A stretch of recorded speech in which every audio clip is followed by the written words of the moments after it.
ভাই আমি দোকানদার কইছি না, এই যে আপনি যে আলু নিয়েছিলেন কালকে, আপনি যে কইলেন যে আমি মানে ওখান থেকে ভুলে গেছি, তুমি নাম্বারটা রাখ, এটা ফোন করলে আমি দিয়ে দেবো না।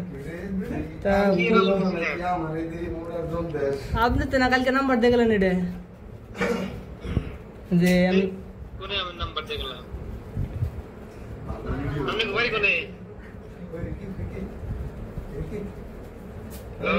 হ্যালো, আপনি বাড়ি কোনে? আমার বাড়ি কলকাছি।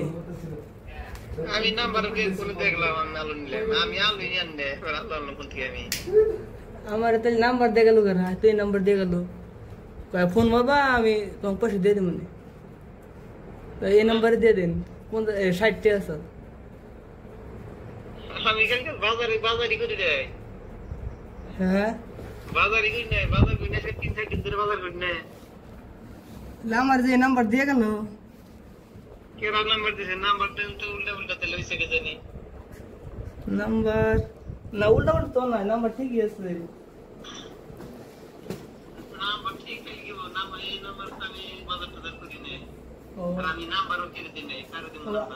আপনার বাড়ি কোনে? আমার বাড়ি বানাওতা। ও মানে কোন গ্রামে নিছে?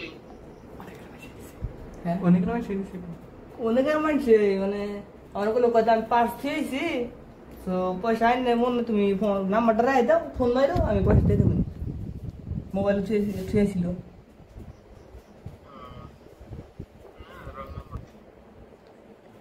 নাম্বার কি বলে নাম্বার এটা দিয়ে গেল।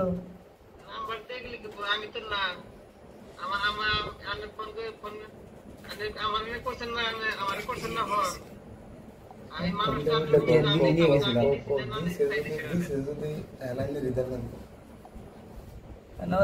মানুষ চিনবেন তো? মানুষ তো চিন মই বাড়িওয়ালা আমার ফোন করি না। হ্যাঁ আমি দোকান করি, আমাদের গাঁও লেভেল চলে। কলকাতা গাঁও লেভেল পয়সা দিবেন গেলা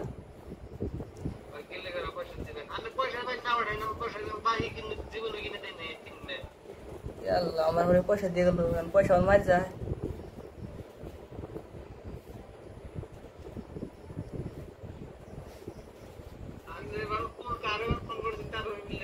না নাম্বার ভাই আমি দেখলাম ঠিকই আছে তো নাম্বার।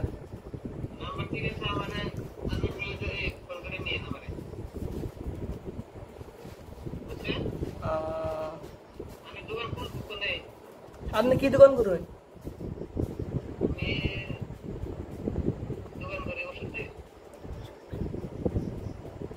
সেদিন তো তাই বুঝলেন, সেটা বুঝবার লাগে, লাগছে।